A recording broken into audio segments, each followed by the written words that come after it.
Peter Zeihan here, coming to you from the car. The snow is gone, so that means it's hiking season. The first stop is Utah.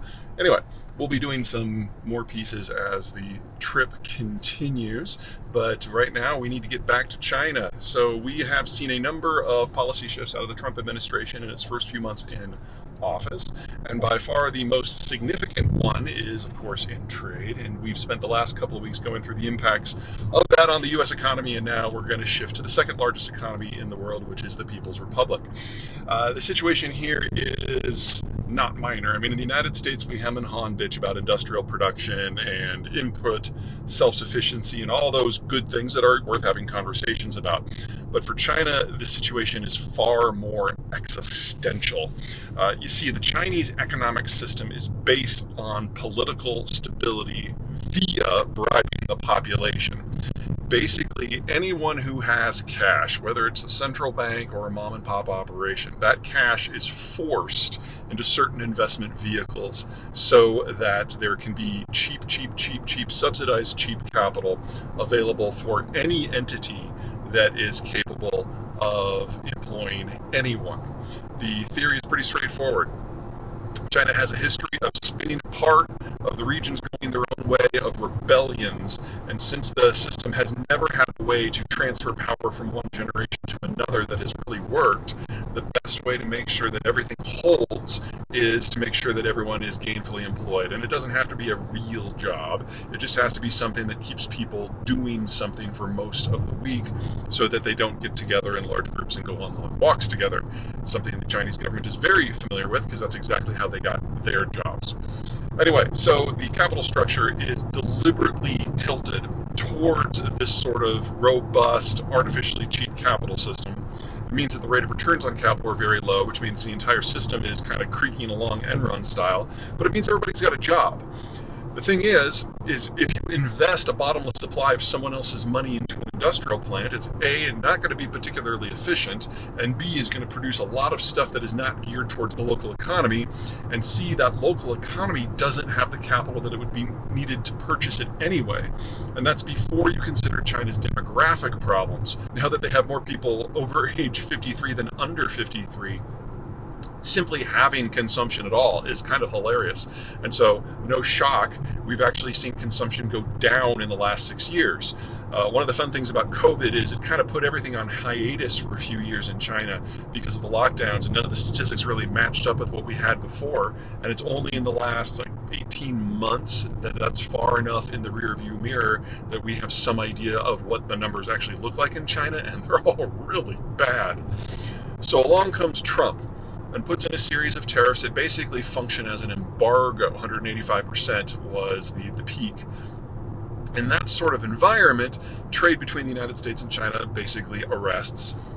And while that is a problem in the United States from a consumer point of view and will absolutely trigger a recession, in China it's the kiss of death, because the United States is China's number one consumer of Chinese exports that they can't consume themselves. Which means that China has to be export-led no matter what else, because it can't consume the stuff itself. Now they will continue to try to dump that product on other markets to get the income, but the rest of the world combined simply doesn't have enough spare consumption to absorb what once went to the United States. And that's before you consider that a lot of these countries are becoming more protectionist anyway as the world deglobalizes. So you dump the product, they start putting up their own tariffs. We saw that last year with the electric vehicle craze, where the United States was one of the first countries to put up barriers, but then the Europeans followed, the Canadians followed. Basically, anyone who has an auto industry at all, including the Brazilians and the Indonesians and the Russians, followed. And we basically just saw China cut out of all of the markets, and they started chopping up the cars to get the battery packs to put into other things. We're going to look at something like that on a much larger scale this year. And we're already hearing reports of companies closing, factories shutting down, warehouses already being full across the length and the breadth of the Chinese system. Not so much in electronics, because the Trump administration issued a waiver for that specific subcategory, but that's only about a fifth to a quarter of the products that the Chinese used to produce. So there is no version of a deal that the Trump administration would accept that it addresses the issue as Trump defines it, and that's a trade deficit issue, that would also allow the Chinese to solve their problems in the way that they define it, which is a mass employment and export problem. So we really do have a irresistible force meeting a unmovable object here, and there's no clean way forward. And yet, a couple days ago, we got a deal. Well, let me explain what that deal was. The deal is to dial back most of the tariffs to roughly where they were the day before Trump announced Liberation Day, and to talk. That's the entire deal. And this is exactly what we should expect from the American side, because the Trump administration still, 4 months in, hasn't staffed up. And your typical real trade deal with a country that does not have an agricultural sector or anything particularly sensitive, which is to say not China, takes about 18 months.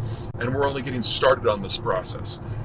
What the Chinese are hoping for is they can do some version of a repeat of the phase one trade deal that was done by the Trump administration the first time around. And in that deal, there were product quotas, there were changes to intellectual property laws, there was a long list of things that the Americans considered irritants in the relationship that the Chinese agreed to. And so they signed the deal and then ignored it completely because the Trump administration had no bandwidth to actually enforce the deal, and things just went on their way. This time around, the Trump administration doesn't have 5% of the senior staff that it had last time. One of the reasons it's taken us so long just to get to the point where they've agreed to talk is that there's no one on the U.S. side that can even answer the phone. And so real talks, maybe, will now begin. And if the real talks follow the pattern of last time, it'll be a year before we get the phase one trade deal that the Chinese will then proceed to ignore. The Chinese are betting that the Trump administration's bandwidth is so slim and its political environment at home is so toxic that the Trump administration will simply be tangled up in other things, and they can go back to some version of what they would consider normal, which is where they were on April 1. Now, does this save the Chinese system? God, no. Everything about the Chinese system is terminal. The demographics alone suggest that this is a country with, at best, 8 years to run. And we've already had a number of trade policies out of the Trump administration targeting China. We are now in our 128th, oh my God, trade policy overall for this administration. So the rules are changing. Investment is stalled in the United States because nobody knows what to do. But as far as the Chinese are concerned, this does give them a little bit more bandwidth and allows them to stall the end perhaps a little bit more. If the 145% tariffs would have stuck, we would have been looking at 4, maybe 5 years tops that the Chinese system could exist before the employment system simply imploded upon them. They needed something, and the Trump administration has given them something. The question is, how long will it last until we have our next hiccup out of the White House? Oh, and one more thing. This doesn't deflect the forecast that I have of a recession in the United States at all. Assuming that Trump means what he said with the return to some version of normal tariffs that we had a few weeks ago, and assuming that everyone in China gets right back to work immediately, and assuming that all of the ships that haven't crossed the Pacific are still there waiting. And remember, we've had 3 times as many ship cancellations on the Trans-Pacific route so far as we did during all of COVID times 3. Assuming everything goes back to normal, the first product that leaves China now isn't going to actually hit shelves throughout the United States until the first week of October. So we have at least then where we have a problem with inflation, where we have a problem of lack of growth, and that's before you consider all the other factors that are going on, because this is just one thing that has changed a little bit, and everything else is going full bore.